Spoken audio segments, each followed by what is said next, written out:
l'assemblée de Dieu. Dans l'assemblée des saints, ils ne peuvent pas venir. Donc on est obligé de les forcer.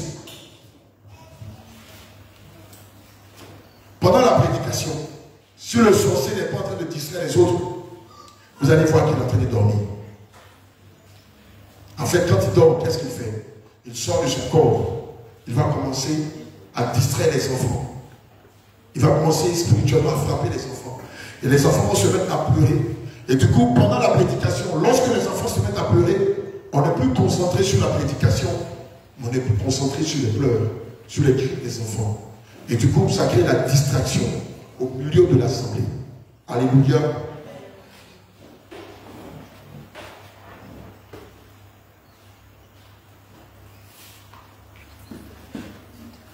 Lorsque vous constatez qu'un enfant est un expert en vol, c'est-à-dire ton fils ou ta fille, quel que soit le lieu où tu caches l'argent, l'enfant arrive, on ne sait de quelle manière que ce soit, à détecter le lieu caché où tu as mis l'argent et à l'utiliser. Comprends par là que ton fils a été initié à la sorcellerie. Amen. Qui est victime de ça ici? Qui est victime de ça ici? Alléluia. Je t'explique quelque chose. Un enfant qui jusqu'à un certain âge, c'est-à-dire jusqu'à l'adolescence, ou à la fin de l'adolescence, continue de faire pipi au lit, comprend que l'enfant a été initié à la sorcellerie. Ça peut être conscient comme inconscient. Alléluia.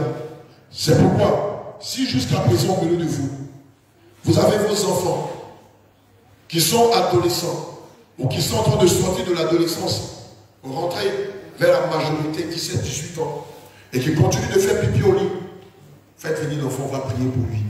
Et le Seigneur va le libérer de l'œuvre de la sorcellerie. Gloire à Jésus. L'enfant qui continue, qui vole de façon chronique ses parents, alléluia, vous l'avez frappé, vous l'avez menacé. Souvent même on le prend la main chez un oncle qui est dur, chez une tante qui est dure. Mais malgré ça, l'enfant n'arrête pas de voler. Alléluia. L'enfant a été malheureusement initié à la sorcellerie. Gloire à Jésus. Et ce n'est pas la chicotte qui va le changer, mais c'est la puissance du Saint-Esprit. Gloire à Jésus. Un enfant qui est colérique, c'est-à-dire lui, à la maison, tellement il est colérique, on l'a surnommé gros cœur. Il frappe tout le monde. Il se bat avec tout le monde. Vous savez, naturellement, chez les enfants, ils ont l'instinct de défense. Quand un enfant est agressé, il se défend. Ça, c'est la nature humaine qui est comme ça.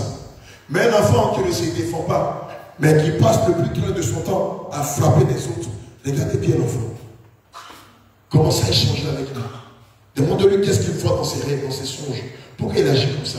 Pourquoi il n'est pas comme les autres enfants? Que le se défend quand il est agressé, c'est lui qui va agresser les gens. L'enfant a été initié malheureusement à la sorcellerie. Et ça fait que dans le quartier, ton nom est gâté. Tout le monde déteste ton enfant. Personne ne veut t'approcher à cause de ton enfant. On dit même aux autres enfants de ne pas approcher ton enfant parce qu'il a mauvaise presse. Alléluia. Gloire à Jésus.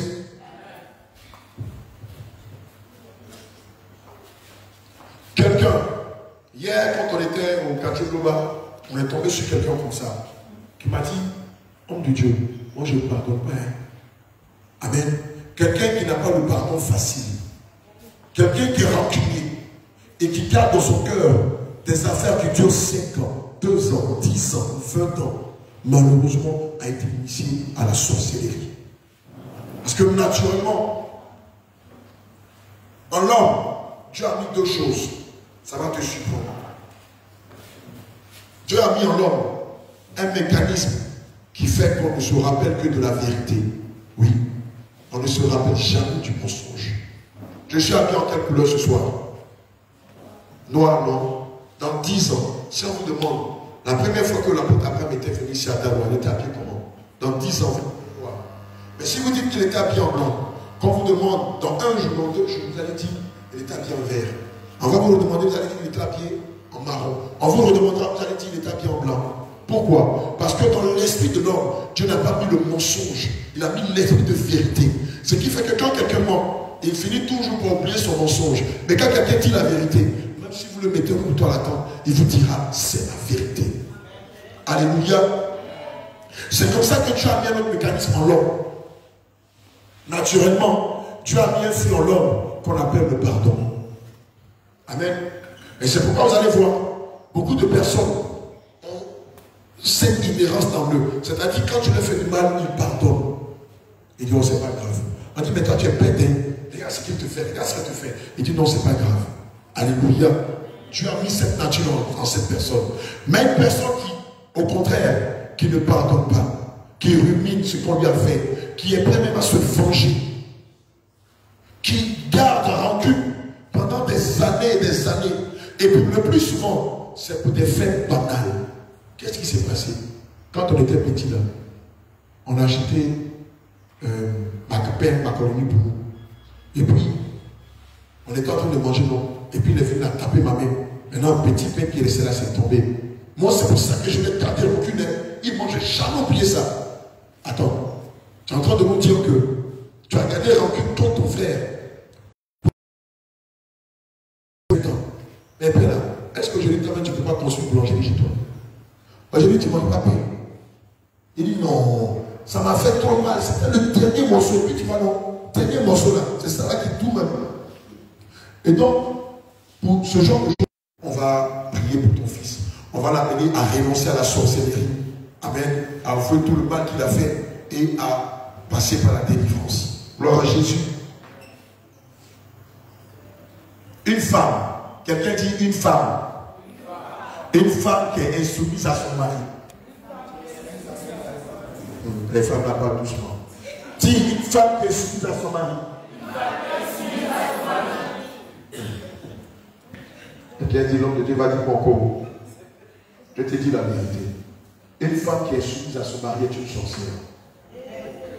Oui. Oui. Je t'explique les choses. D'ailleurs, pour commencer, toi qui es soumise à ton mari, tu vas remarquer que pendant la il y a eu un gros combat te concernant. L'ennemi ne voulait pas que tu te maries. Pourquoi? Parce qu'à la base, tu étais consacré mari de nuit. Et à la base, tu t'es appelé à être quoi? Féticheuse, combien, danseuse de masque ou quelque chose comme ça. Parce que dans ta famille, il y a cette lignée-là. Dans ta famille, tes grands-parents dansent des masques ou sont des combien, des féticheuses. Et toi, tu vas hériter de cela. Or, tout danseur de masque, à la base, est un sorcier. Toute féticheuse, à la base, est une sorcière. Et comme dans ta famille, il y a cette lignée, il a été dit que ce soit toi qui appelle ta grand-mère ou ta tante, que ce soit toi qui la remplace. Et comme tu n'as pas voulu faire cela, c'est pourquoi le mari de nuit a décidé d'opérer dans ta vie en détruisant tout.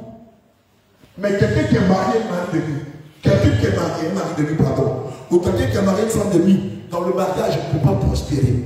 Ce qui fait que quand tu te lèves le matin, ton mari t'a rien fait, mais t'énerve, vilain, tu ne me plais pas. Quand le mari te dit 1, tu dis 2. Quand il dit 2, tu dis 3. Quand il dit 4, tu dis 5. Quand il dit 5, tu dis Washington. Dans la guerre, dans la maison, c'est la guerre. Il y en a même tellement le niveau de la sorcellerie est élevé. Elles vont seulement se battre avec le mari, mais elles frappent le mari. Oh, c'est une malédiction. Dis, je refuse cette malédiction sur ma vie au nom de Jésus. Dis, je refuse.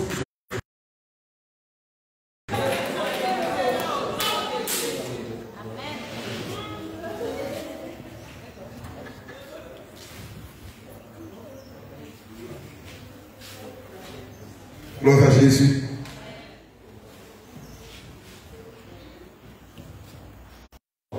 Parce que, comme on n'a jamais vu Dieu, Dieu se retrouve en ton mari. En Genèse, au verset 26, le Seigneur Jésus pouvait dire, faisons l'homme à notre image. Faisons l'homme à notre ressemblance. Donc, toi qui es rentré dans les liens sacrés du mariage et qui n'as aucun respect pour ton homme, Dieu te qualifie de sorcière. Alléluia. Mais évidemment, pour évoquer cette malédiction, la première chose que tu dois faire, c'est aller vers ton homme, te mettre en genoux, attraper ses pieds et lui demander sincèrement pardon pour toutes les fois où tu as été insoumise. Le drame dans l'affaire, c'est que cette insoumission va jusque dans le lit conjugal. Lorsque l'homme te demande au lit, dans le lit conjugal, tu n'as pas le temps, je suis fatigué. Toi, tu n'as pas fait travailler veiller là. Toi, tu n'as pas fait au marché. C'est pour ça. Toi, tous les jours. Puis il me repose. Ah, me laisser. Il y en a même qui vont jusqu'à porter pantalon jean. Dans le fou. Elle dit, ouais, dans le lit conjugal. Et ma bien-aimée, c'est de la sorcellerie. Quelqu'un dit, ouais, l'homme de Dieu là, quoi, vraiment, il va rester à Danois ici. Ça va changer toutes les communautés des dames. Et tous les enfants de Dieu vont commencer à venir Dieu en esprit en vérité. Que toute la gloire soit contre Seigneur Jésus. Alléluia.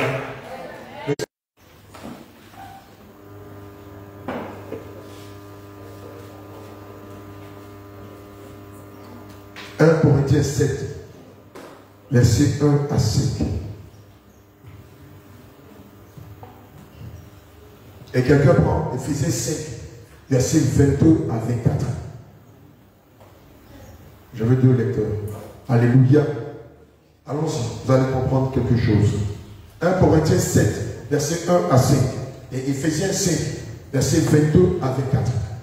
1 Corinthiens chapitre 7. Pour ce qui concerne les choses dont vous m'avez écrit, je pense qu'il est bon pour l'homme de ne point toucher les femmes. Écoute bien. Toutefois, pour éviter l'impudicité, que chacun ait sa femme et que chaque femme ait son mari. Que le mari rende à sa femme ce qui lui doit. Que le mari rende à sa femme ce qui lui doit. Et que la femme agisse de même envers son mari. La femme n'a pas d'autorité sur son propre corps, mais c'est le mari. Et pareillement, le mari n'a pas d'autorité sur son propre corps, mais c'est la femme. Est-ce que tu as entendu ce que la parole de Dieu dit? Qui c'est la première fois que tu entends ça? C'est la première fois que tu entends ça. Alléluia. Lève la main, toi, c'est la première fois que tu entends ce passage. La Bible dit quoi? Que la femme n'a pas autorité sur son propre corps, mais c'est son. Et le mari n'a pas autorité sur son propre corps, mais c'est ça. Donc, lorsque tu te refuses à ton mari, tu pêches contre qui? Tu pêches contre ton âme. Alléluia. Gloire à Jésus. Lorsque le mari aussi se refuse à sa femme, il pêche contre qui? Alléluia. Oui, vas-y. Éphésiens 5, verset 22. Avec 4. Femmes, regarde ce que la Bible dit. Soyez soumises à vos maris, comme au Seigneur. Femmes, soyez soumises à vos maris, comme à qui? Bon, admettons que tu laves les habits, tu me fais à manger, tu nettoies notre maison, tu finances l'œuvre de Dieu, mais tu ne respectes pas ton mari. Est-ce que tu parles au ciel? Non. Jamais. Gloire à Jésus. Allons-y. Car le mari est le chef de la femme. Car le mari est le chef de la femme. Femme, ton mari c'est ton Dieu. Gloire à Jésus. Et en lui crachant, en lui étant insoumise, en refusant de lui donner le crédit qu'il te demande le soir, tu pratiques la sorcellerie. Tu as compris? Comme Christ est le chef de l'Église, qui est son corps, gloire à Jésus, dont il est le sauveur. Amen. Amen. Tout mari qui bat sa femme, qui trompe sa femme, qui méprise sa femme, qui humilie sa femme, qui traite sa femme comme son ennemi, est un sorcier. Amen. Ah, tu ne savais pas. Mais quand on se marie, c'est pourquoi? C'est pour se faire la guerre ou c'est pour s'aimer? Mais comment tu peux comprendre que quelqu'un qui dit t'avoir épousé, t'avoir choisi comme épouse, te fait la guerre, tu humilies, te trompe, te bat, te méprise, te traite comme moins que rien? Regardez bien le monsieur, il a été initié à la sorcellerie. Il te prend comme une balle de ping-pong, comme un maquiwala. Il est content, tu dois payer le prix. Il est fâché, tu dois payer le prix.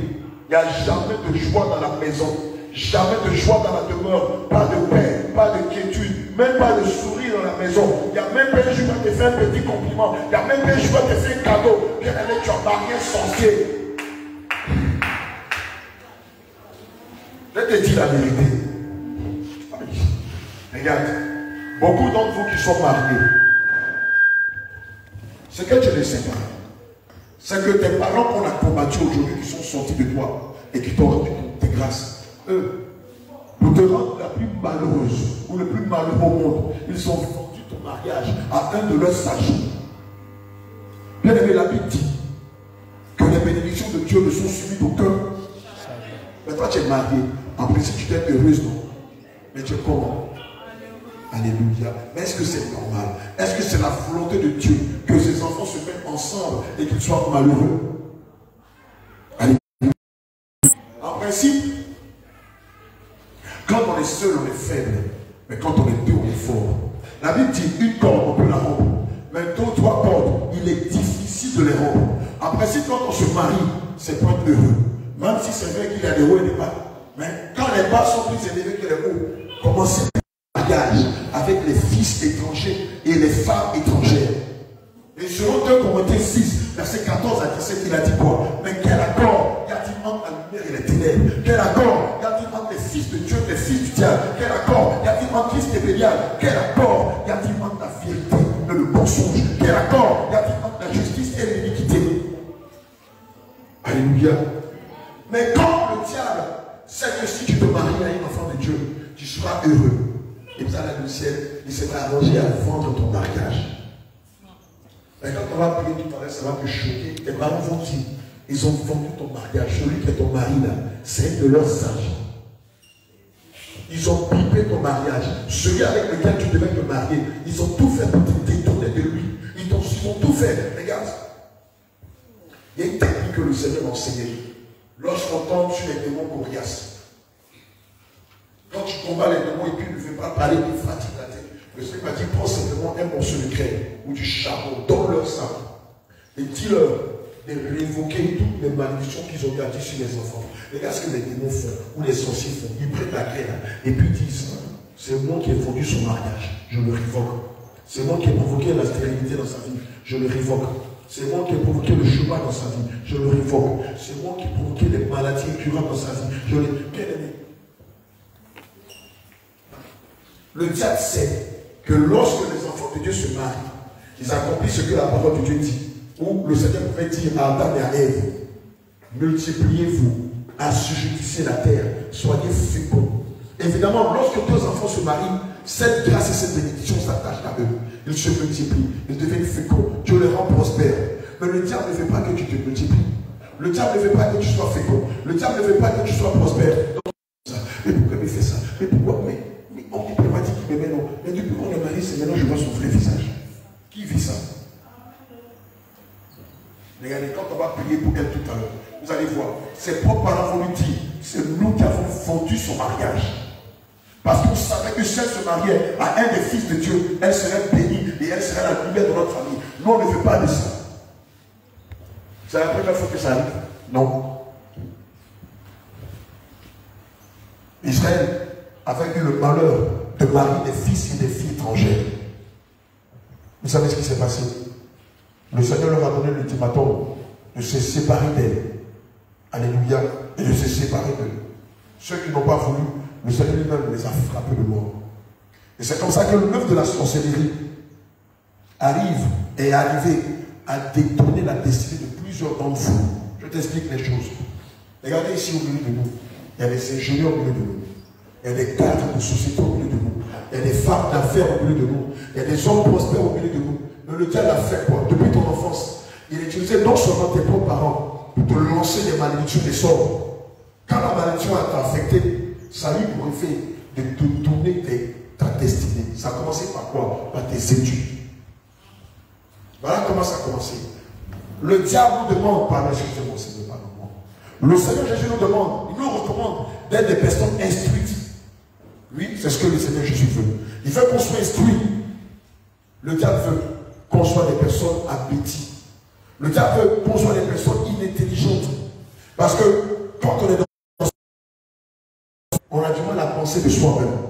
On pense comme les autres pensent. Amen. Je vais t'expliquer une chose. Oui, il est même le bien-aimé Joël. Joël est arrivé. Joël n'est pas là, il n'a pas pu venir. Ok. Joël, et pendant qu'il traversait le terrain, il dit il n'est jamais allé à l'église. Il y a une fois forte qui lui a dit va t'asseoir et écoute la prédication de mes serviteurs. Mais il dit c'était tellement fort qu'il a l'impression que c'était une autorité qui lui parlait physiquement. Et lui qui était mystique, qui n'est jamais allé à l'église, il allait s'asseoir. Il avait des tweets, c'est ceux qui l'ont vu. Il avait des tweets pour ça, ceux qui le connaissent. Il portait une jean bad boy et puis une chemise près du corps avec des tatouages. Un puissant mystique. Et il dit, pendant qu'il écoutait la prédication, c'est comme si quelqu'un venait couper toute sa puissance, venait lui retirer sa puissance. Mais à la base, le jeune Joël, quand il est né, le Seigneur Jésus lui a donné le don de prophète. Mais le truc c'est que il est né d'une famille où son papa était un puissant mystique. Et donc quand son père est mort, lui qui devait venir prophète de l'Éternel, il est devenu charlatan. Il est devenu un puissant mystique ici à Dalois. On le connaît très bien même. Et les dons et les talents que le Seigneur lui a donnés, le diable les a convertis pour qu'ils savent Satan. Et c'est comme ça que vous, enfants de Dieu, la sorcellerie a détourné votre destinée. Et aujourd'hui, malheureusement, dans le péché, vous servez le diable. Et donc, quand vous servez le diable, vous ne pouvez pas rentrer dans vos grâces et dans votre destinée. Mais je te le dis aujourd'hui, ta vie ne finira pas comme ça.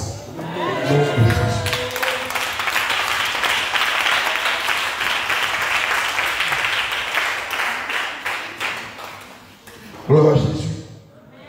Quelqu'un m'a demandé, mais comment les sorciers arrivent à rentrer dans notre vie?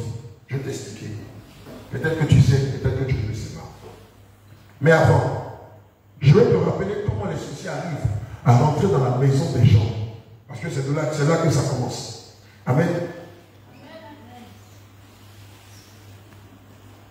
Alléluia. Naturellement, lorsqu'un homme veut rentrer chez toi, il passe par où? À la porte. Par quel autre moyen? À part la porte, il peut passer par où? Naturellement, lorsque quelqu'un veut rentrer chez toi, il passe par la porte ou par la fenêtre. Mais les sorciers, est-ce que quand tu viens chez toi, après ta porte, il dit Coco, jamais. Bon, je dois bien pratiquer la sorcellerie. Il y a combien d'enfants ici? Livre-les. Donc, il y a combien de femmes ici? Livre-les. Ils se transforment. Toi, tu es de l'église de Dalois. Elle est de l'église de Dalois. Là, tu es pour la chambre de l'église de Dalois. Mettez le feu sur eux. Feu, feu, feu, feu, feu, feu. Non. Toi, tu es nouvelle dans le quartier, non? Ça se voit. Alléluia. On parle des bien-aimés de Dalois. Voilà. Toi, tu es dans l'église de Bassam. Donc, toi, tu connais l'enseignement. Oui.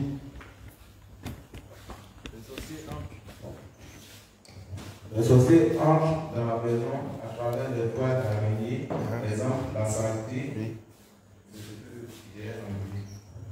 Que le Seigneur te bénisse. Il dit les sorciers rentrent dans les maisons par les toits d'araignée ou par la saleté. Je t'explique. Qui d'autre a une idée avant que je donne les détails? Qui d'autre a une idée? Oui.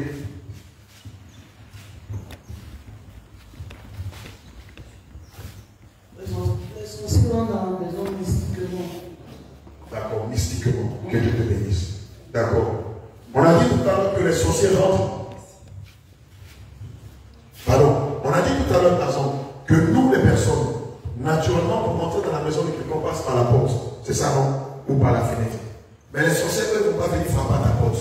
Pour rentrer chez toi, il y a 4 moyens principaux. Gloire à Jésus. Le sorcier va rentrer chez toi par le mur. Il traverse le mur. Puisque le sorcier n'a pas un corps physique. Naturellement, dans la journée, il est physique. Mais la nuit, il est spirituel, il est esprit. Donc, il va rentrer chez toi par le mur, par le sol, par la toiture ou par les miroirs. Alléluia. Voici les 4 portes par lesquelles les sorciers pénètrent dans la maison des enfants de Dieu. Mais comme un sorcier peut-il avoir la prétention de rentrer dans la maison des enfants de Dieu? Je t'explique. C'est là dans cette direction-là. Regarde sur la table. Il y a quoi? Il y a des parfums. Il y a des parfums sur la table. Ici, on a le parfum Cobra. Alléluia. Il y a des parfums ici. Ici, hanches sur le côté, fausse hanche, pour faire grossir les fesses et pour augmenter les poches de chevaux ou les calipiges. Alléluia. Amen. Ah, qui a les blancs chaînes, ça va où? Les gars, si vous donnez chaîne, donnez une nouvelle chaîne, une nouvelle chaîne, il faut oublier. D'accord. Et voilà, voilà l'esprit d'insoumission là. Mettez le feu sur elle. Feu sur toi. Ouais, mais Paul, s'il te plaît. Paul, regardez l'esprit. Esprit qui a parlé là, c'est quel esprit? Pardon, dites-moi, discernement des esprits. Quel est l'esprit qui a parlé? C'est l'esprit de quoi? Esprit de colère, esprit d'insoumission. L'homme de Dieu en train de filmer. Elle dit, Paul, il faut quitter devant moi. Après, quand on va prier là, vous allez voir ce qui va sortir. Ça a l'air d'être de la blague, mais c'est la vérité. Alléluia. Regardez, quand vous avez des collants, des chaînes, des vernis, des boucles d'oreilles, des fossiles, des produits cosmétiques, des maquillages. Bon, aujourd'hui, la journée n'est pas bien disposée comme d'habitude. C'est un peu bien de toute façon là. Des bagues, des perles là. Ça peut être dans les cheveux, ça peut être aux hanches.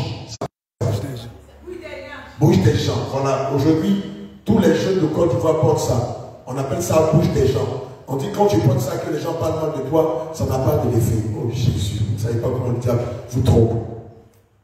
Les pacotilles, bracelets, boucles d'oreilles, chaînes, toutes ces choses.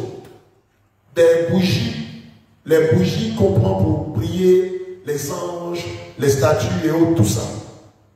Ou les bougies parfumées, les boucles d'oreilles, les faux ongles. Ah, voilà, celle-là, c'est ma préférée. Les faux cheveux, les cheveux colorés. Tu vas comprendre quelque chose. Les mascaras. D'accord, voilà, ça, teinture. On prend ça pour se teindre les cheveux. On prend ça aussi pour se tatouer.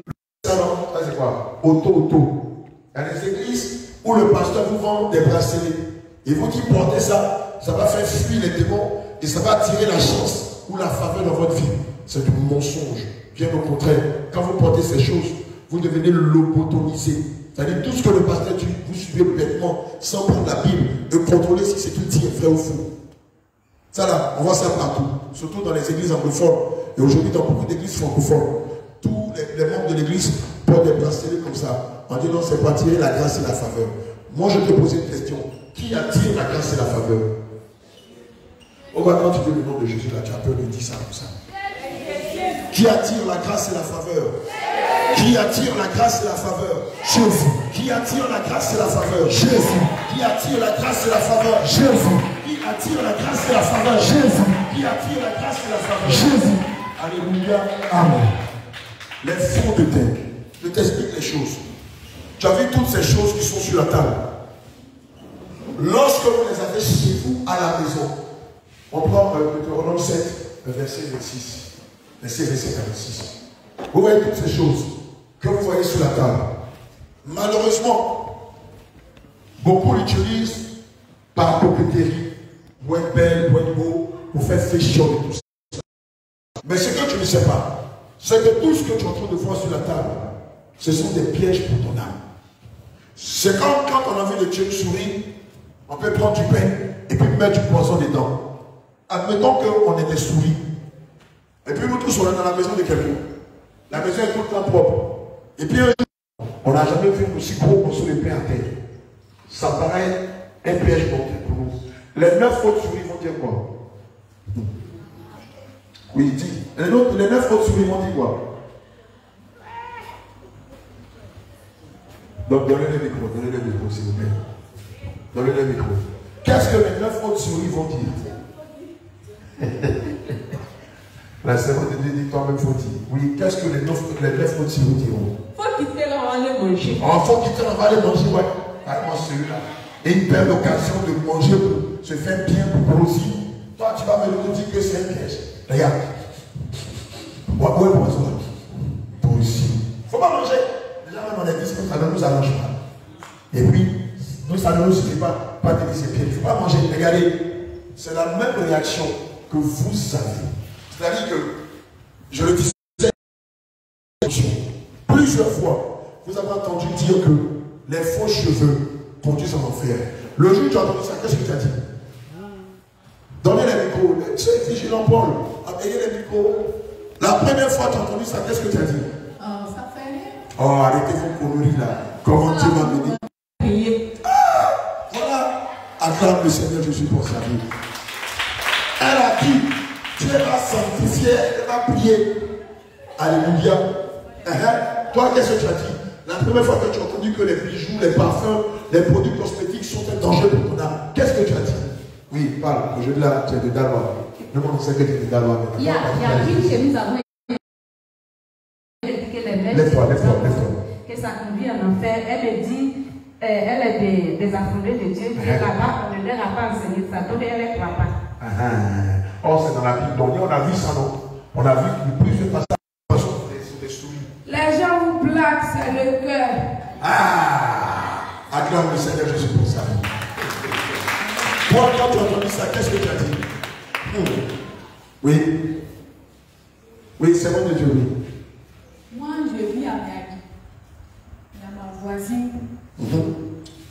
Moi, je vais dans une église où on ne porte pas par amour. On ne fait pas les mèches. Oui. Donc, le jour où moi j'ai commencé à enlever tout ça, elle a dit, ça là, Dieu ne regarde pas ça, c'est le cœur. C'est le cœur, Dieu ne regarde pas ça. Alléluia. Quand tu dis c'est le cœur, Dieu regarde, mais c'est ton cœur là qui te dit de porter. Entre les deux cœurs là, c'est quoi? Tu vas voir. Proverbe 28, verset 9. Gloire à Jésus. Quelqu'un d'autre veut intervenir? Quelqu'un veut intervenir? La première fois tu as entendu cette vérité là. Shalom, shalom, peuple de Dieu. Shalom, Seigneur nous bénisse. Moi, la première fois que j'ai entendu ça, ça ne m'a pas trop étonnée parce que mes parents me disaient les cheveux ne sont pas bons. Parce que je crois qu'il fait beaucoup. Et les cheveux, c'était plaisir pour la vision. Et pour ça, là, maintenant, je porte des lunettes. Wow. Mais pour les mèches, ça m'a étonnée beaucoup. Je pense qu'on parle des mèches, bien sûr. Bien sûr, des mèches. Là, je voulais juste détailler entre les cheveux naturels et les mèches. Mais les mèches, je me suis dit, c'est la vérité parce que quand ma tante chez la coiffeuse, quand je suis arrivée, j'ai vu la coiffeuse, comment elle coiffait ma tante et ça m'a plu d'un seul coup. Parce que dès que je vois quelque chose, aussitôt je sais le faire. Qu'importe quel métier, les dons que Dieu m'a donné. Donc j'ai pris la coiffure, je l'ai fait comme métier à l'école coiffure. Et comme j'avais eu tout le temps des migraines, mais j'aimais la coiffure, c'était comme une drogue. J'ai inventé moi-même mes modèles. Jusqu'à je suis mariée, je suis partie en France. C'est pareil, la coiffure. Bon, je vais m'arrêter là, mais Jésus m'a délivré à cause de sa sainte doctrine. Je suis délivrée. Alléluia. Acclame Jésus. Acclame Jésus pour la vie de sa servante. Amen. Acclame Jésus. Gloire à Jésus. Amen. Lisons Proverbe 28, verset 26. Si cette affaire c'est le cœur, il pourra revenir à ça. L'essentiel. La parole de Dieu dit que celui qui a confiance dans son propre cœur est une naissance. Mais, celui qui marche dans la sagesse sera sauvé. La sagesse, là, c'est quelle sagesse? Est-ce que c'est la sagesse des vieux qui sont au village? Est-ce que Dieu veut qu'on marche dans cette sagesse? Dans laquelle des sagesses le Seigneur veut qu'on marche? J'entends pas. C'est dans quelle sagesse le Seigneur veut qu'on marche? Dans la parole de Dieu. Que Dieu te bénisse, mon bénisse. Je t'explique les choses. Tout ça, il y en a plein. On n'a pas eu le temps de tout acheter. Il y en a d'autres qui sont restés à Bassam. Alléluia. Toutes ces choses-là, lorsque vous les avez chez vous, regarde ce qui se passe. Puisque les sorciers sont esprits, lorsqu'ils survolent le quartier, lorsqu'ils survolent ton quartier, toutes ces choses-là, c'est un peu comme du mignon. Ça brille, ça scintille. Ça scintille, ça fait miaou, comme si c'était un signal. Regardez, est-ce qu'on a un bijoux en or là? Oh, je ne sais pas. On n'a pas de bijoux en or. Mais dans certains bijoux, vous allez voir, il y a un numéro à l'intérieur. Que ce soit une chaîne, que ce soit une bague. Regardez, il y a un code. Il y a des numéros à l'intérieur. Et ces numéros-là sont des sources de malédiction. Lorsque les et que tu as toutes ces choses chez toi à la maison, ça laisse signal que dans tel quartier, dans telle maison, ils ont leur produit. Et donc, à cause de ça, eux, ça leur donne la légalité pour entrer chez toi à la maison. Tu as gagné que ton nom de 7 verset 6 à 17. Tu ne prendras point et tu ne prendras point pour toi l'argent et l'or qui sont sur elle. Alléluia. De peur que ces choses ne deviennent un piège, car elles sont une abomination à l'Éternel ton Dieu. Tu n'introduiras point une chose abominable dans ta maison, afin que tu ne sois pas comme cette chose dévouée par interdit. Tu l'auras en horreur, tu l'auras en abomination, car c'est une chose dévouée par interdit. Le Seigneur Jésus dit dans sa parole, en Deutéronome 7, au verset 27 à 26, surtout le verset 26, il dit, tu n'introduiras pas une chose dévouée par interdit dans ta maison. Ça veut dire quoi une chose dévouée par interdit? Une chose qui est maudite. Regarde, femme chrétienne, le collant que tu portes, les pantalons que tu portes, les cyclistes que tu portes sont maudits. Toi, en tant que chrétien, tu dois te présenter comme tu t'es présenté aujourd'hui. Que ce soit chez toi à la maison, que ce soit dans ton commerce, que ce soit en dehors de ta maison, que ce soit à l'église 24 heures sur 24, tu dois être habillé avec pudeur, modestie et simplicité. Alléluia. Or, lorsque tu portes un pantalon, même quand tu mets un cycliste sous ta robe, j'étais avec qui? J'étais avec vous, la servante de Dieu, Ruth, la chante Ruth. Viens. Hier, avant-hier, quand on revenait de Grand Bassin, je dis, regarde, quand on est rentré à Dalois, je dis, regarde les jeunes filles, je dis, regarde, je dis, regarde toutes les jeunes dames qui ont mis des collants sous leur robe.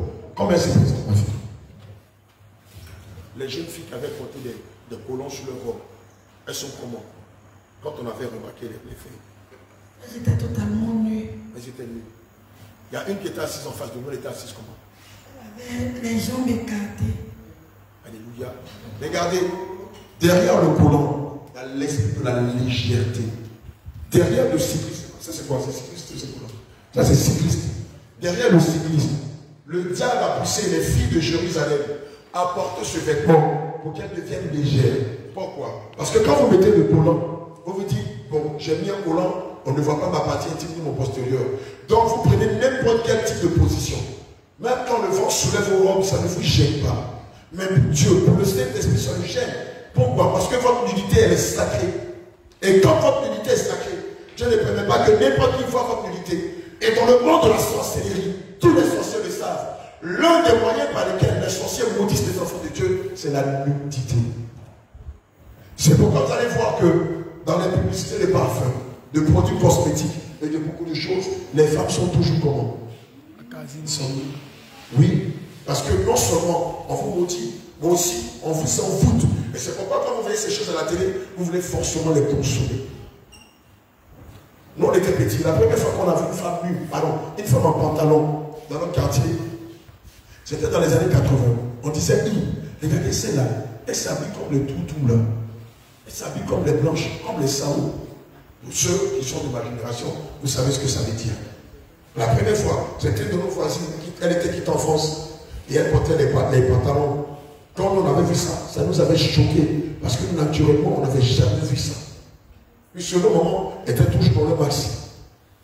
Mais cette façon de faire les choses-là, comme je l'ai dit tout à l'heure, lorsque vous possédez toutes ces choses, ou une partie de ces choses, je les vois à la maison, ça donne la légalité aux sorciers de rentrer dans votre vie.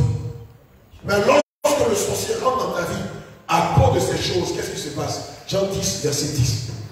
Qu'est-ce qui va se passer lorsque le sorcier va rentrer dans ta vie avec les mèches, avec les collants, avec les bijoux, avec les bagues, avec ta vie? La première des choses qu'il va faire, regardez, pour celles qui ont mis des mèches, celles qui avaient l'habitude de mettre des mèches, qu'est-ce qui s'est passé sur votre tête? Attends, elle n'a pas bien dit. Ça démange. Elle dit, quand elle a mis les mèches, ça a démangé sa tête. Et puis ça provient quoi d'autre?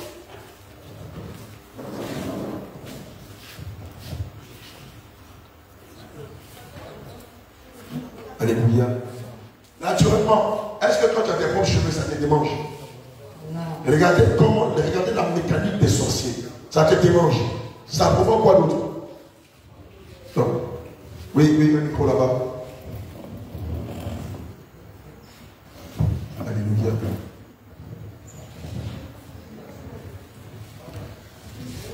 Ça démange et quand ça vit sur ta tête, ça sent mauvais. Ça sent mauvais. Tes propres cheveux. Pendant toute ta vie, ça sentait mauvais. Ça fait quoi d'autre?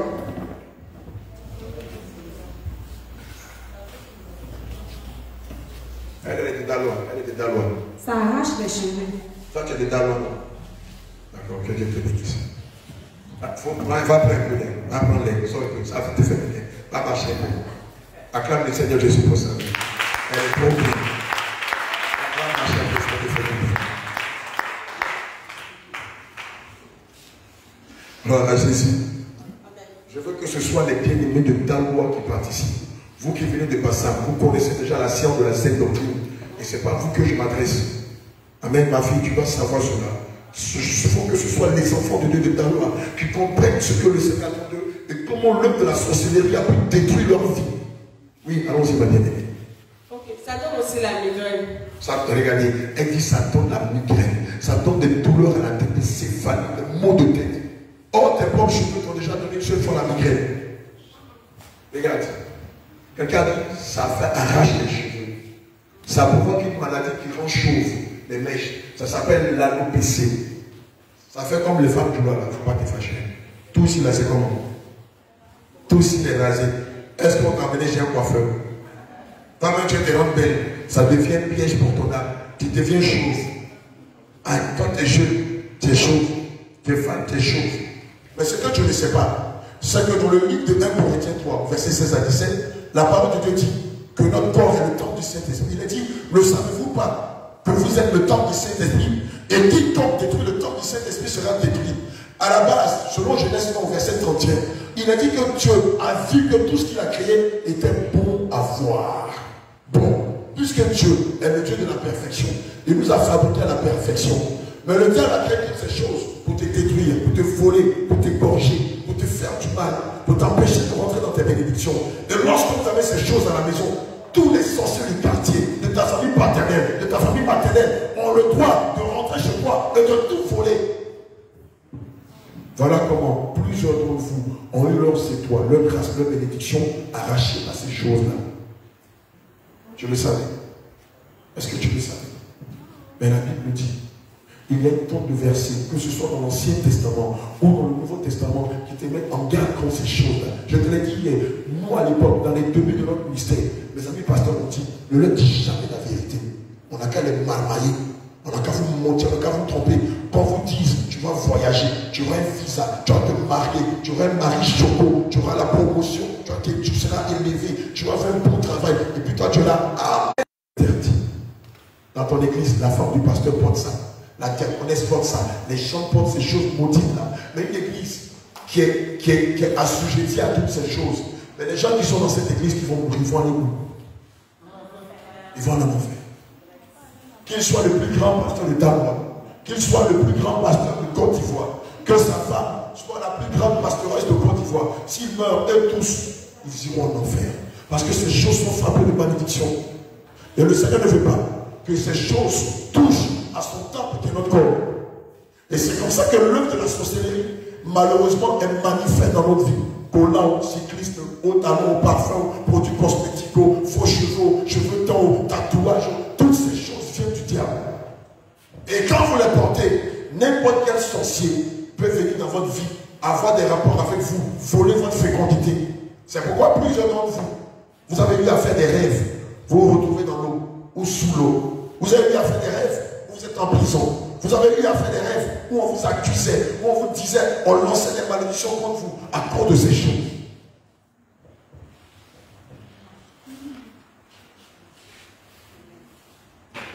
Lorsqu'un sorcier va rentrer dans ta maison, la première des choses que tu vas constater, c'est que les enfants sont constamment malades. Alléluia. Constamment malades. Malgré les traitements que tu fais, les enfants n'arrêtent pas de tomber malades. Alléluia. Lorsqu'un sorcier va rentrer chez vous à la maison, vous allez constater que les appareils électroménagers vont commencer à tomber en panne. Tomber en panne. Mais tu te retrouves au cimetière, dans un tombeau. Ou bien, vous constatez que vous voyez souvent des personnes qui sont mortes, que vous connaissez, mais qui viennent parler. Alléluia. Quelquefois, vous allez voir, dans ces mêmes rêves, si vous n'êtes pas enchaîné, on vous a bâillonné. Alléluia. Il y a une stratégie que les sorciers sont, que les sorciers aiment lancer. Wow, c'est quasiment toute l'église. Alléluia. Vous voyez comment les sorciers travaillent contre vous à cause de tout ça. Ça là, si j'étais au marché de Dalmaquet, je t'avais dit que les parfums là, c'est dangereux pour ton âme, tu allais me lancer un long jour. Et moi, ce gars là, vache, parfum qui sent bon là, ou un péché qui est dedans. Or, dans la Bible, le Seigneur Jésus dit, les parfums là, on ne doit pas les mettre sur soi. Prenez Exode 30, versets 34 à 38. Alléluia. Quelqu'un m'a dit, mais, homme de Dieu, mais est-ce qu'il n'y a pas une femme qui a mis parfum, c'est cassé, après on va revenir ici, Jean 12, verset 34 à 38. Regardez. Verset 1 à 7. Écoutez bien. 6 jours avant la Pâque, Oui. Jésus arriva à Béthanie, Amen. où était Lazare, Oui. qui avait ressuscité des morts. Là, on lui fit un souper. Oui. Marthe servait et Lazare était un de ceux qui se retrouvaient à table avec lui. Amen. Marie, ayant pris une livre d'un parfum de nard Ouais. pur, de grand prix. Marie avait quelle identité? Elle était quoi dans la vie, Marie? Elle était quoi dans la vie? Elle était que le Seigneur te bénisse. Marie n'était pas une femme vertueuse. Marie était une prostituée. Déjà, on est en train de... Marie, ayant pris une livre d'un parfum de nard pur de grand prix, oignit les pieds de Jésus. Oui. Et elle lui essuya les pieds avec ses cheveux. On n'a qu'à faire comme chez moi, on dit bébé, bébé. Comme on dit s'embêter, doucement, doucement. Sur quelle partie du corps de Jésus? Il dit, oh, toi-même, toi, on se connaît. Quand tu te parfumes là, depuis que tu t'es parfumé, depuis tu as commencé à appeler parfum là, est-ce qu'une fois même tu as mis ça sur tes pieds? Oh Jésus, acclame le Seigneur Jésus. On se parfume, ce sont ses pieds qu'on parfume. Est-ce que quand on finit de parfumer ses pieds, on prend ses cheveux, on va donner c'est ça pour voir. Aujourd'hui, la même ne prenez pas loin même. On met ici pour voir. Votre parfum Cobra là, admettons que je prenne le parfum Cobra. Tout le monde me voit. Ici, vous me voyez, non? Ceux qui vont vous dire, ils n'ont qu'à prendre le parfum, mettre sur les pieds, ils n'ont qu'à prendre les cheveux, on va voir.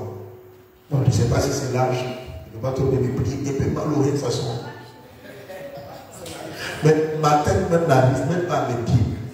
À plus cette raison, je prends des cheveux pour nettoyer le parfum. Or, si je mets le parfum à mes pieds, comment je vais me chausser? Si je mets le parfum à mes pieds, comment ils vont me sentir? Or, naturellement, lorsqu'on met le parfum sur soi, c'est pour démontrer qu'on sent.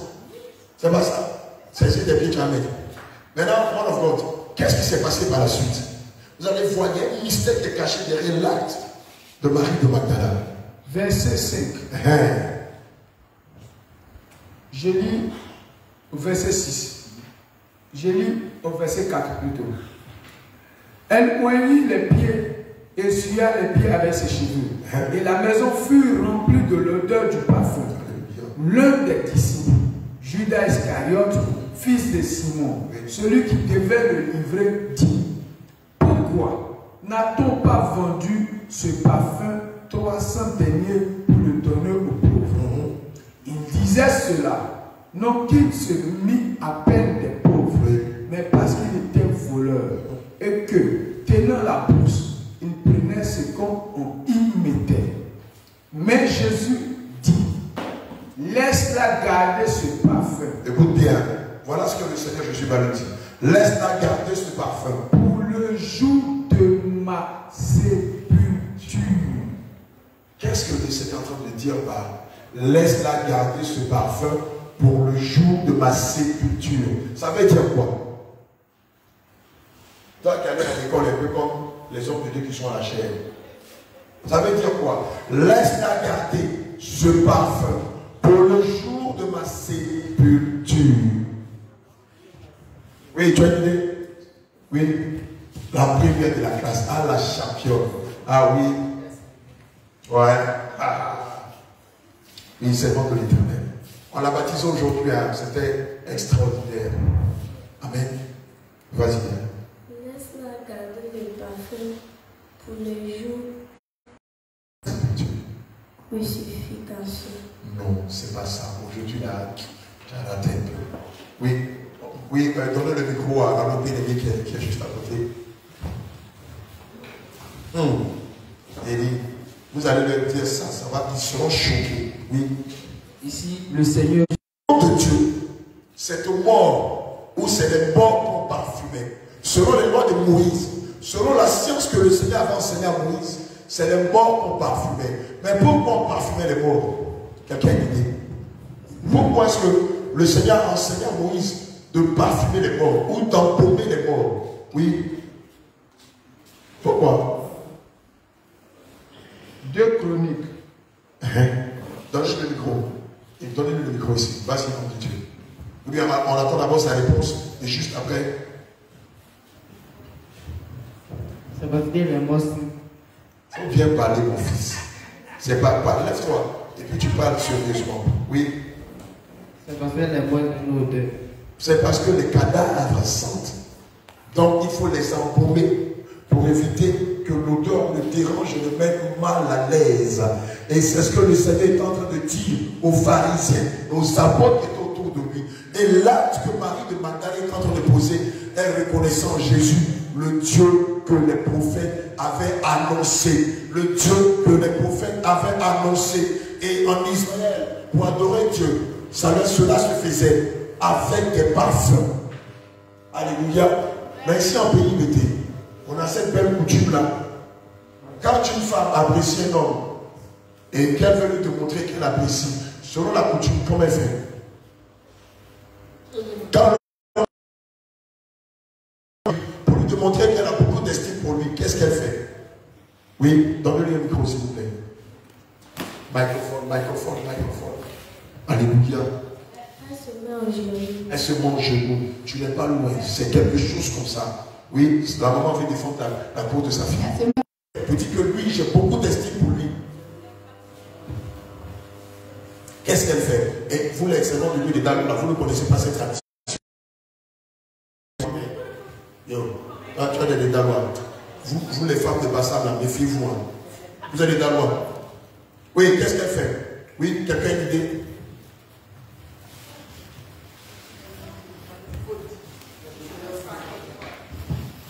On met un pain. Quand il arrive, elle enlève son pain, elle le déroule comme un tapis rouge et l'homme marche là-dessus.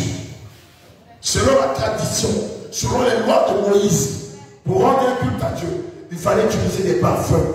Et Marie de Magdala, qui avait été délivrée des mains du Seigneur Jésus de 7 démons, pour lui dire merci, et qui avait reconnu que Jésus, Dieu, lui a donné le plus beau des parfums qu'elle avait, le plus riche des parfums. La Bible dit que ce parfum-là coûtait combien? 300 cycles d'argent, 300 deniers. Elle va le mettre sur ses pieds. Elle va utiliser quoi? Sa gloire. Elle prend la gloire. Je vous ai dit hier que les cheveux de la femme sont sa gloire. Elle prend sa gloire et elle nettoie. Elle enlève son voile. Elle nettoie les pieds de Jésus. Elle dit, je reconnais en toi le Sauveur. Je reconnais. Alléluia. Acclame Jésus. Lève-toi et acclame Jésus. Acclame Jésus.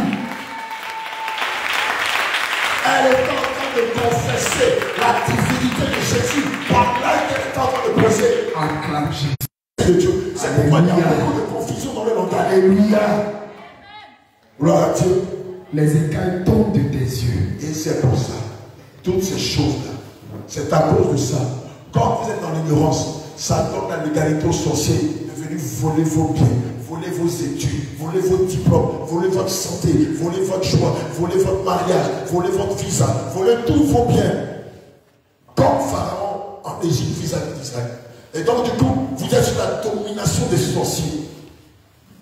Et si le Seigneur n'amène pas des Moïse pour vous libérer de l'Égypte, toute votre vie, vous serez en Égypte en pensant que vous êtes en train de servir le Seigneur Jésus en esprit en vérité. Voilà les moyens par lesquels les démons passent pour vous faire du mal. Les sorciers passent pour vous faire du mal. Regardez comment le monde est attaché à ces choses-là. Regardez comment le monde aime ces choses. Or, le Seigneur Jésus dit que celui qui aime le monde, l'amour de Dieu n'est pas en lui. Faux cheveux, faux silos, faux ongles, cheveux teints, mascara, bagues, bijoux, bracelets, vernis, mascara, boucles d'oreilles, produits cosmétiques, maquillage, toutes ces choses viennent du monde, mais ne viennent pas du Père. Et le monde passe, et sa convoitise aussi. Mais celui-là qui fait la volonté de Dieu demeure comment? Éternellement. Acclame le Seigneur Jésus. Amen.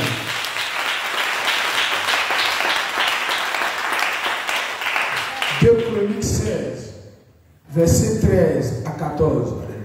Asa se coucha avec ses pères et il mourut la 41e année de son règne.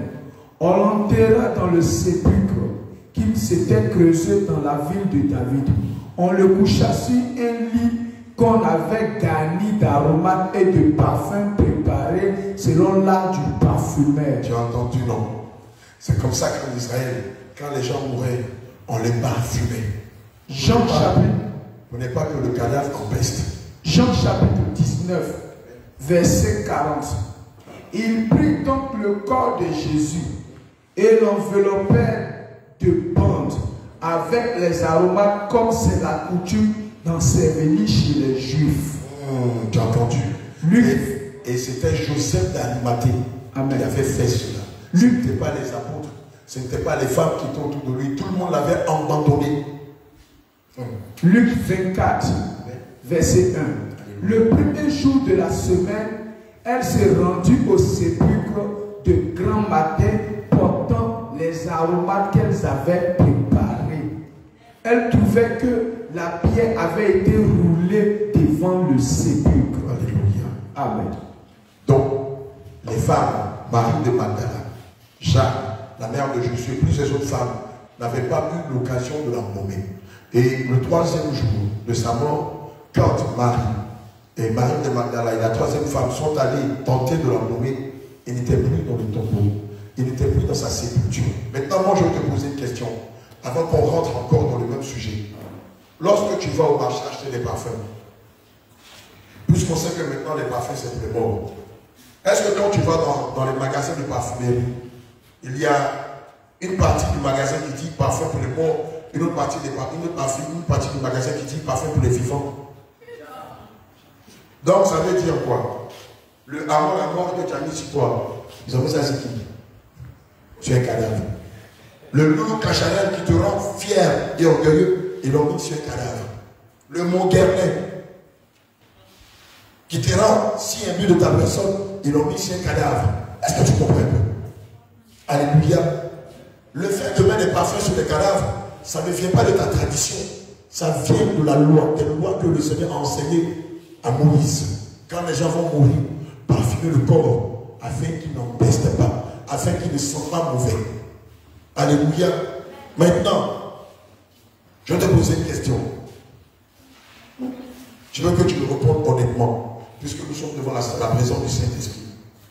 Quand un homme sent bon, pour vous les femmes, quel est le sentiment que ça vous donne?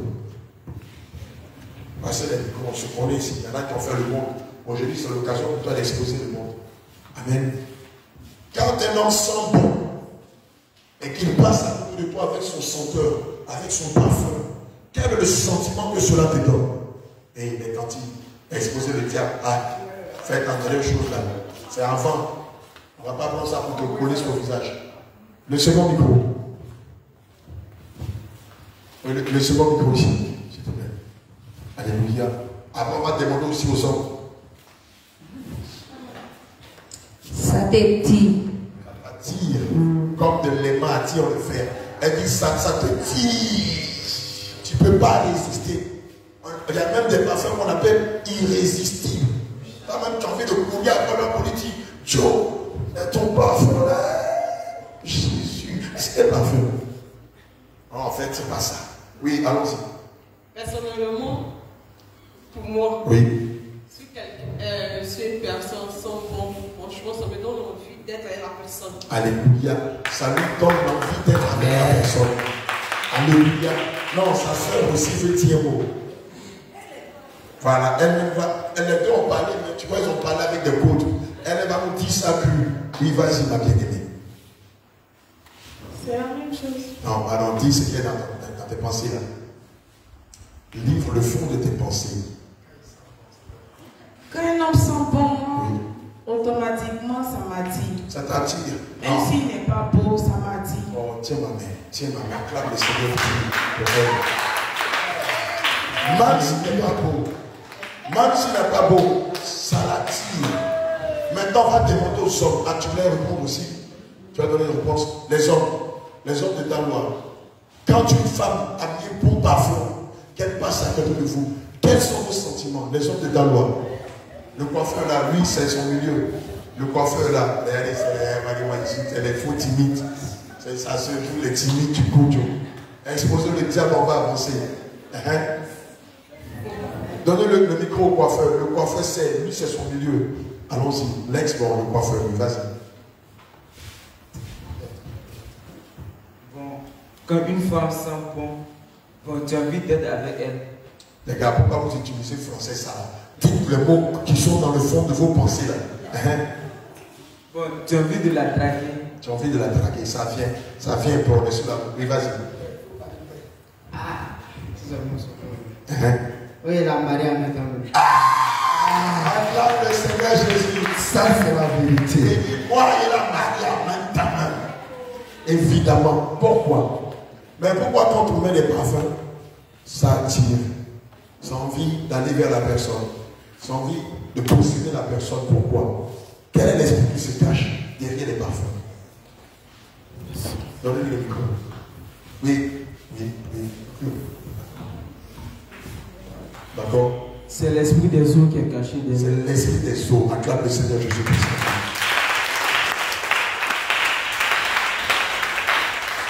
Moi, je vois que c'est la séduction. Oh, acclame le Seigneur Jésus-Christ. Évidemment, prenons le cas des publicités des parfums. Prenez la télévision. Lorsque vous regardez les pubs de parfums, les femmes sont habillées comment? Acclame le Seigneur Jésus-Christ. Mais comment un parfum? Comment on dit on veut un parfum? Et puis à côté, tu as une femme qui est kojo. Quel est le rapport? Quel est le rapport? Il a dit tout à l'heure, parce que ça vient des eaux. Il y a des noms de parfums qui vous donnent l'origine du parfum. À quoi dit quoi? À quoi ça veut dire quoi? Ça veut dire quoi? Aquatique, aquarium. Ils sont en train de vous dire que le produit que tu es en train d'utiliser là, ça vient du royaume des eaux. Il a trouvé. Et elle a dit, derrière, il y a l'esprit de séduction. Mais ce que vous ne savez pas, c'est que derrière les parfums, il y a l'esprit de l'impudicité, l'esprit de la débauche, l'esprit de la prostitution. Demande à toutes les femmes du monde. Demande aux femmes musulmanes. Je suis sidéré que les pasteurs, 500 000, les mecs sur eux, sans savoir que l'homme étant ce genre de choses sur eux, s'ils meurent, c'est l'enfer qui les quitte. Il n'y a pas une femme qui va mettre des parfums, qui va penser que si elle met dans le ciel, ça n'existe pas. La Bible est contre ces choses. Comment on peut comprendre que derrière des parfums, bon, avec un esprit de séduction, de débauche, vous mettez des parfums, vous mettez des gars gaillards comme moi, taper le chocolat en collant ou bien en boxeur, tout, regardez, voilà, regardez. Regardez l'expression, la sorcellerie, la magie. Mais vous et moi, on sait qu'on utilise des parfums pour briser le foyer. On utilise des parfums pour détruire la vie des gens. On utilise des parfums pour envoûter les gens. On utilise des parfums pour attirer la faveur ou la chance. C'est ça la clamette sur parle aussi. Mais évidemment, quand tu as ces choses sur toi à la maison, tous les sorciers qui savent que ces choses sont à eux, ils viennent dans ta maison, ils viennent dans ta vie, ils provoquent le retard, ils font tes grâces, ils arrachent tes bénédictions et ta vie va de mal en pire. Tu es dans une église où on te prêche la prospérité, mais prospérité la même là, soit prospère la même là, tu vas passer. À cause de ces choses-là, Regardez les noms des parfums. Un scandale. Amour à mort. Séduction. XXS. Langue de serpent. Mon guerrier. Regardez même les emballages de parfums. Regardez les noms de parfums. Ils sont en train de vous dire que ces choses ne sont pas pour vous, vous les enfants d'Israël, mais ces choses viennent du monde des ténèbres. Et lorsque vous les mettez sur vous, cela corrompt votre âme. Et ça fait que l'Esprit de Dieu ne peut pas agir dans votre vie. Alléluia. Voici la vérité. Voici la vérité.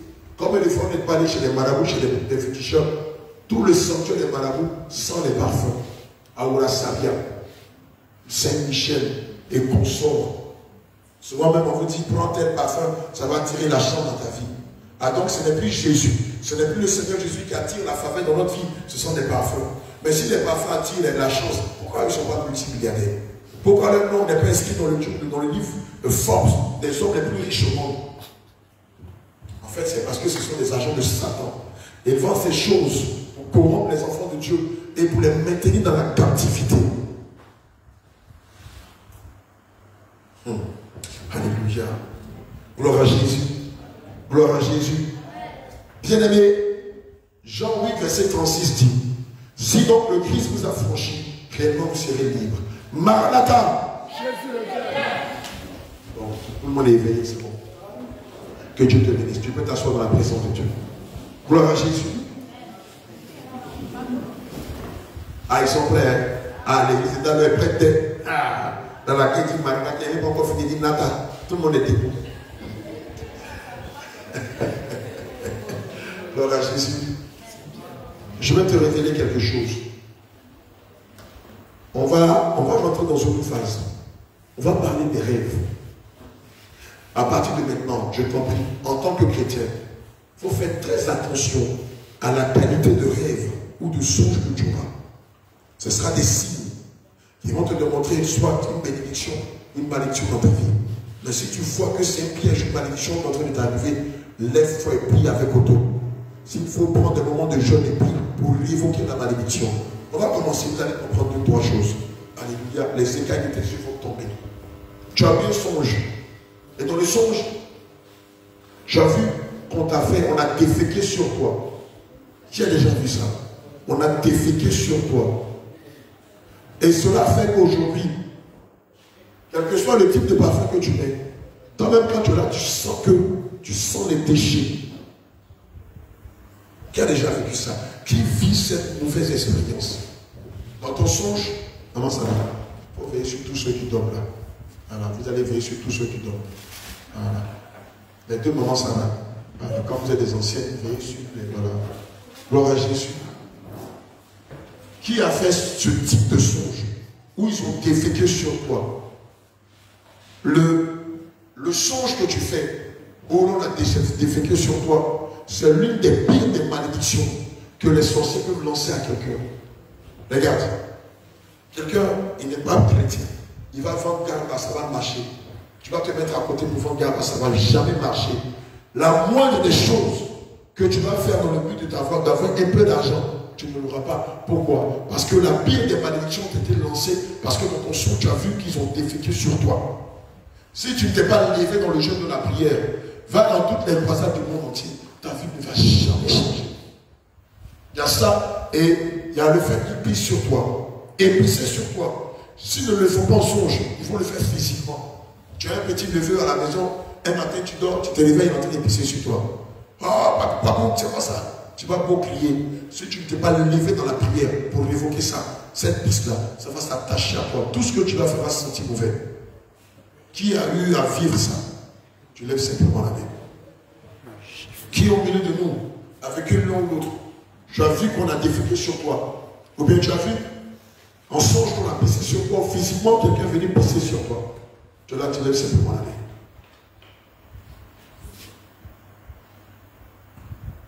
Alléluia. Dans ton songe, tu as fait un songe dans lequel tu as vu qu'ils sont venus voler une partie de tes cheveux.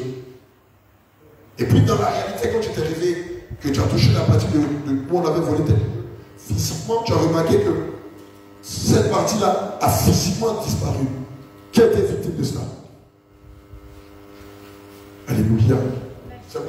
prié tout à l'heure là. C'est pour toi qu'on a prié tout à l'heure.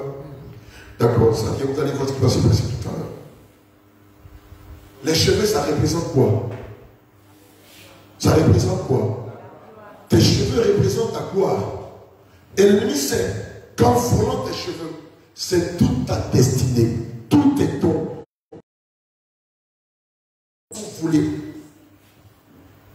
Même si on dit il y a un concours, il y a, je ne sais pas moi, on n'est pas que l'examen. On dit tu échoues. Parce qu'ils ont volé ta gloire. Ils ont volé toutes tes grâces. Ils ont volé tes bénédictions. Alléluia. Amen. Gloire à Jésus. Amen. Et c'est ce qui fait que, toi dans ton cas, tu vas voir, tu vas me le confirmer. Gloire à Jésus. Alléluia. Vous les gens de la salle, faites attention à vous. Amen. Regarde. Depuis qu'ils ont volé tes cheveux, tu as constamment mal à la tête. Tu as des douleurs à la tête. C'est ça. Alléluia. Le diable sait ce qu'il fait. Et comme il ne peut pas voler les cheveux de tout le monde, c'est la raison pour laquelle il a créé cet instrument-là. L'un des instruments les plus dangereux au monde. Lorsque tu le portes, il vole ton intelligence. Il vole ta gloire. Il vole ta destinée. Par ça, il n'a pas suffisamment d'argent pour passer partout, pour vous voler vos cheveux. Donc il a créé ça pour voler votre gloire et pour mettre votre âme dans la captivité. Alléluia. Tu as vu un son dans lequel tu as vu, on t'a volé tes chaussures. Qui a été victime de ça? Vous savez, on t'a volé tes chaussures. Ça veut dire que toi, affaire de Jésus, ça ne sera plus dans ta tête. Jamais t'intéresser. Tu vas aller faire tes affaires, escroquer les gens, vivre une vie de publicité. Mais quand on va parler de Jésus, ça fait. Pourquoi? Parce qu'ils ont volé le zèle que tu avais pour l'évangile. Amen. Le diable sait que lorsque tu vas rencontrer le Seigneur Jésus, ou lorsque le Seigneur va se révéler à toi, tu seras engagé pour le monde. Mais tout ce qui se touche Jésus, même quand on parle de Jésus, tu tombes. Notre enfant partit. Pourquoi tu n'as pas fait vivre ici? L'église. Oh. Tout ce qui touche au nom de Jésus à son œuvre, ça ne t'intéresse plus. Parce qu'ils ont volé tes Jésus. Les Jésus, ça représente quoi aussi? Ça peut être ton mariage. Ça peut être aussi ton mariage. Pour ordonner à ce que ta robe te soit restituée, tu as dormi. Ça, c'est avec un rêve. Et puis, quand la date du mariage va arriver, quelque chose s'est passé, c'est gâté. Jésus. Alléluia. Amen. Alléluia. Amen. Moi, là, en 98, quand j'ai eu mon permis de conduire, la même nuit, j'ai eu mon permis de conduire. 2 femmes sont venues arracher mon permis de conduire. 98. J'ai dit, bon, ça c'est vrai. Il dit, même Woro, il n'est pas roulé. Ça dit, Woro, tu vas apprendre, tu donnes l'argent à tes gars pour qu'il faut apprendre là. Il dit, quand même, je donne l'argent, les gens disent, on te donne quoi? Pourquoi? Eux-mêmes ne savent pas. Ça dit, m'arracher le droit de rouler une voiture. Ce n'est pas terminé là. Mon passeport. Dans la même foulée, j'ai eu mon premier passeport. La même nuit, les 2 dames sont venues voler mon passeport. Quelque temps après, mon passeport a disparu. Je l'ai retrouvé 1 an plus tard. Le tampon, c'est-à-dire le timbre qui est dans le passeport là, ils ont enlevé le timbre. On m'a donné mon passeport, c'est devenu pièce d'identité. Comprenez ce qui est en train de se passer, les gars. Comprenez bien ce qui est en train de se passer. Je plonge cet environnement dans le son de elle avait eu le bac. On lui a dit qu'elle avait le bac. Quand elle allait voir, son nom n'était plus sur la liste de ceux qui avaient réussi au bac. On lui a arraché sa commande. J'étais avec maman Sarah, elle est venue me voir pour nous expliquer ça. Je lui ai dit rapidement, réponds-toi. Quelqu'un veut que tu échoues au bac. Dès qu'on a pris autorité, sa grand-mère paternelle. Bac là, c'est pour toi, mais c'est ma fille. Je lui ai dit, rien. Toi, tu es vieille là, toi, tu as fait quoi un bac de ta petite fille? Elle dit, c'est ma petite fille, pasteur. Ça là, c'est affaire de famille, toi, il faut quitter les dents. Quel tour à faire? Ah, il y a quoi, on ne peut pas tomber à passer ma cause de toi. Il faut laisser battre là, je ne donne pas. Je lui ai dit, tu veux, tu son bac. Nom de Jésus. Gloire à Jésus. Mais, si on avait dit, bon, d'accord, il faut partir, on va voir ce que le Seigneur va faire, qu'est-ce qui allait se passer? On n'allait pas avoir le bac. Le papa de notre question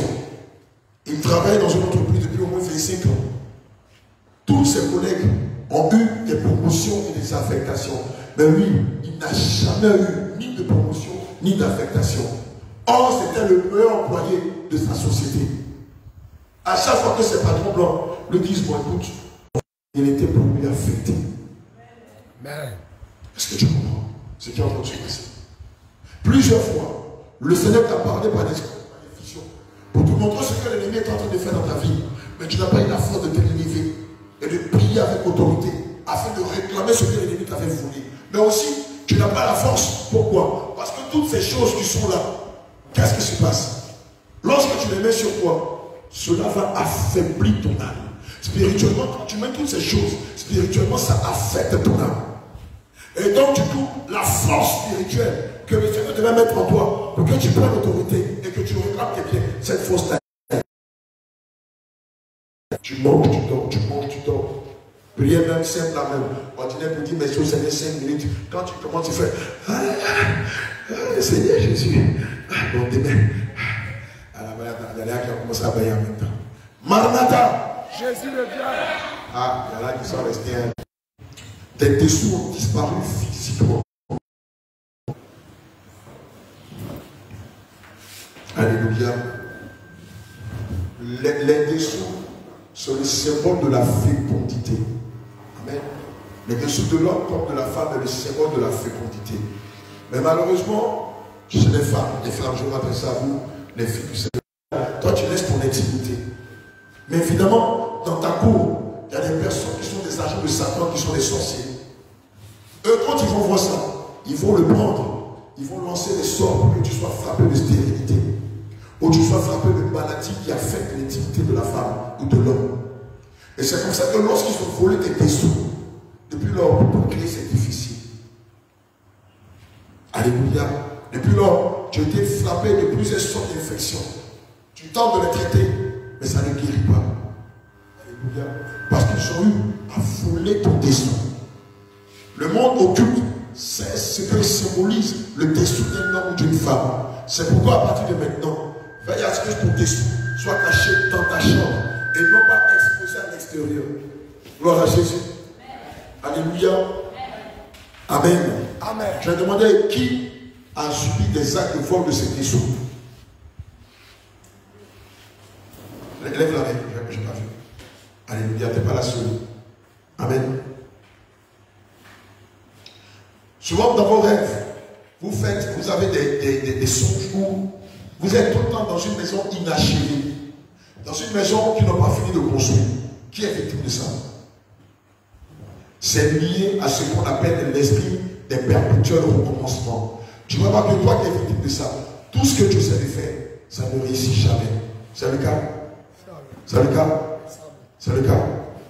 Il n'est pas normal que nous, en tant qu'enfants de Dieu, nous nous retrouvons dans les maisons inachevées. Non. Le Dieu que nous adorons est le Dieu de l'achèvement. Alléluia. Tout à l'heure, on va rentrer dans les prières, vous allez voir ce que ça va donner. Gloire à Jésus. J'avais demandé tout à l'heure, ceux qui constamment perdent de l'argent, ton argent disparaît à chaque fois. Qui est victime de ça? Alléluia.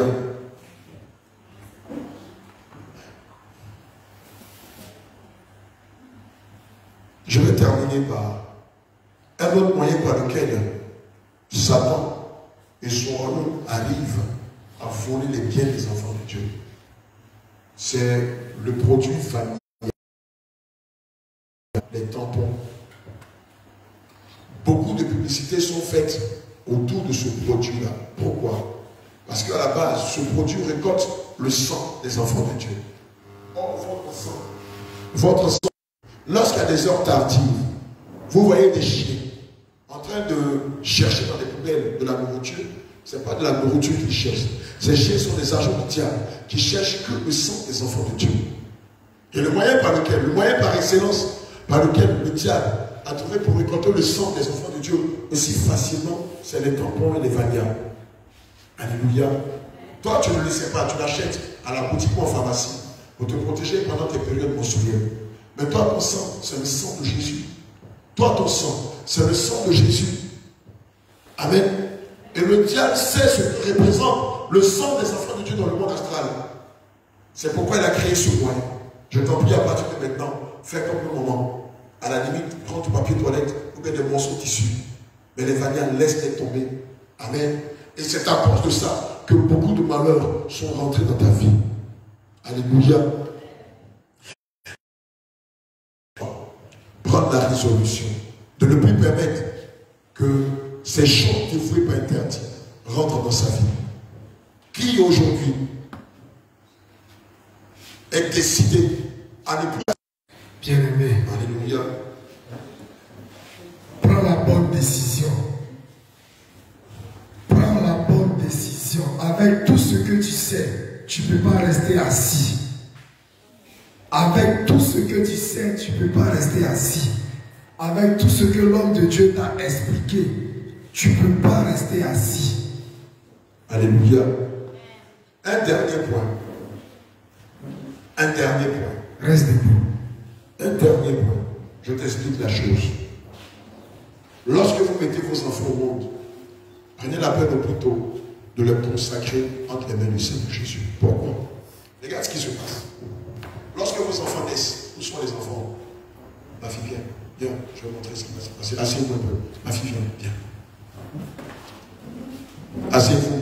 Je vous explique les choses telles que le Seigneur veut l'enseigner. Lorsque vous mettez vos enfants au monde, il est important pour vous de les consacrer dans les premières semaines, voire la deuxième semaine au Seigneur Jésus.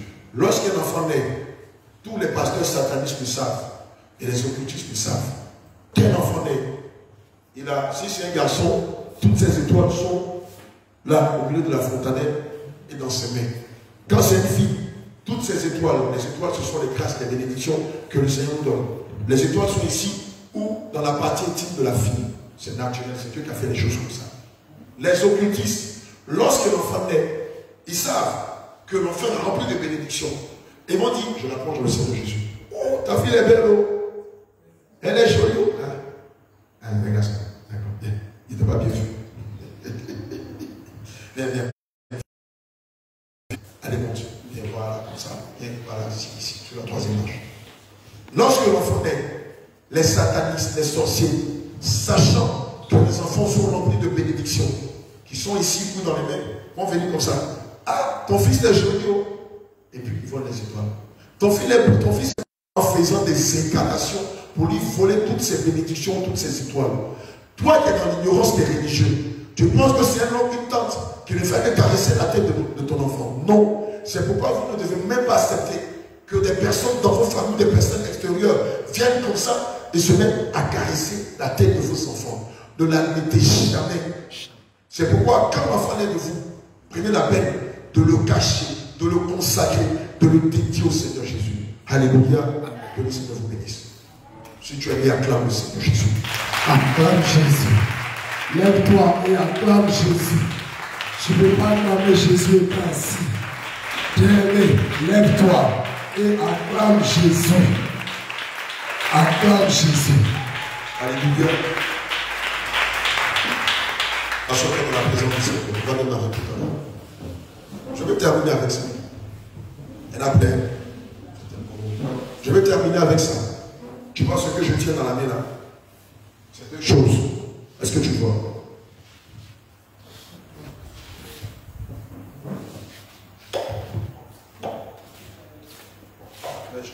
Là, j'ai mis là. Donc, comme les deux vont de pair. Est-ce que tu vois ce que j'ai dans les mains? Je vais t'expliquer afin que tu comprennes ce qui se passe. Ces choses, ce n'est pas le Seigneur qui les a créées. Non. Ce n'est pas Dieu qui a créé ces choses. Ces choses viennent de la mer, viennent du monde de Mami Wata, qu'on appelle le monde de Bermude, ou le monde astral, ou le monde de Jézabel. Jézabel a créé les vernis, les faux. Pourquoi? Qui sait pourquoi? Mami Wata a créé ces choses. Tu as une idée, passez les micros, prenez les micros. Selon toi, pourquoi est-ce que le monde des ténèbres a créé les vernis et les faux ongles? On va terminer par là, on va commencer à rentrer dans les prières fortes. Quelle idée? Pourquoi est-ce que le monde astral, le monde des ténèbres et les faux ongles? Alléluia. Quelle idée? Quelqu'un a une idée? Quelqu'un a une idée? Donnez le micro à mon nom de Bérénice. C'est une arme fatale pour les enfants de Dieu, pour que, et dans le monde spirituel, pour qu'on attrape les enfants de Dieu facilement. Non, c'est pas ça. Que Dieu te bénisse. C'est pas ça. Oui, toi tu es dans loi. Oui, donnez-lui le micro. C'est pour voler la grâce des enfants de Dieu. Acclame le Seigneur Jésus-Christ. Le diable a créé les faux sons et les vernis dans un seul but. Quand tu mets ces produits à tes ongles, ça vole tes finances. Ça vole tes finances. Jean 10 dit quoi? Que le voleur ne vient que pour quoi? Pour dérober, pour égorger, pour détruire. Mais, naturellement, quand les femmes savent quoi? Quand elles ont l'argent, une grande partie de l'argent qu'elles gagnent rentre en quoi? Rentre dans quoi? Attends, comment lâcher les Bibles? Elles vont soutenir le croissant. Dis-moi. Oui. Dans l'esthétique. Mais effectivement, acclame le Seigneur Jésus-Christ. Quand une femme a l'argent et qu'elle a attaché à ces choses, une grande partie de l'argent qu'elle gagne va rentrer dans l'esthétique, dans la beauté artificielle, dans la fausse beauté, dans la beauté qui ne glorifie point Dieu, mais qui glorifie le diable et la chair. Alléluia.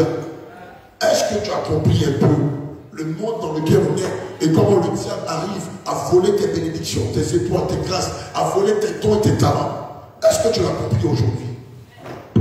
Je suppose que lorsqu'on va sortir d'ici, tu n'as pas dit bon. L'homme de Dieu disait, il n'est pas là. L'homme de Dieu n'est pas là. L'apôtre Jacques Michel n'est pas là. Il faut juger ce qu'on dit. L'homme de Dieu Pierre n'est pas là.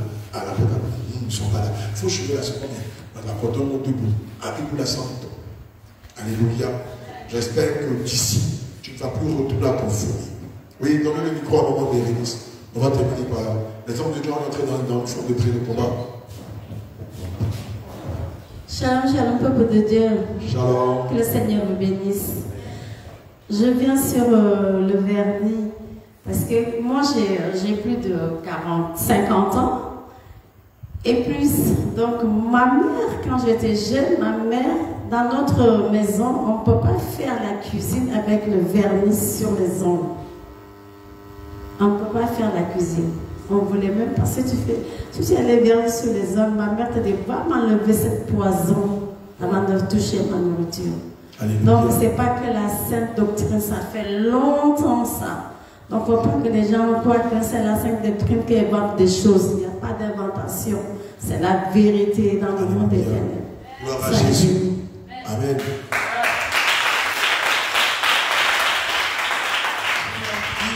Qui est dans le domaine médical ici? Médecin, infirmier, infirmière.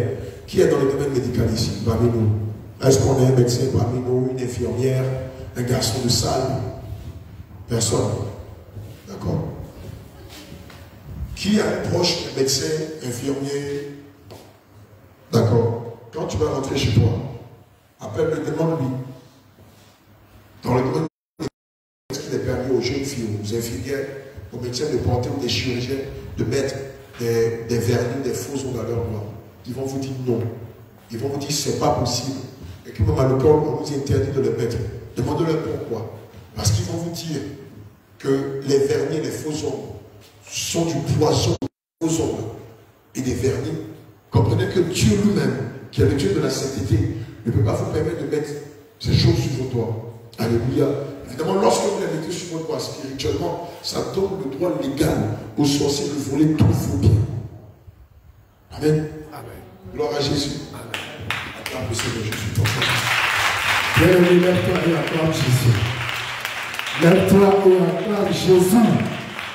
Lève-toi et acclame Jésus. Lève-toi et acclame Jésus. Tu as eu la grâce de connaître la vérité. Bien-aimé, lève-toi et acclame Jésus. Acclame Jésus.